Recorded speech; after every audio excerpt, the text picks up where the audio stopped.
Did you just yawn? No, that might mean something deeper. Science says if yawning is contagious for you, it's a sign of empathy.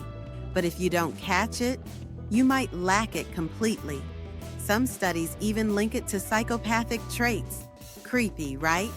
The human brain is full of weird surprises, and this is just the beginning. If you love weird body science, subscribe to Better Side.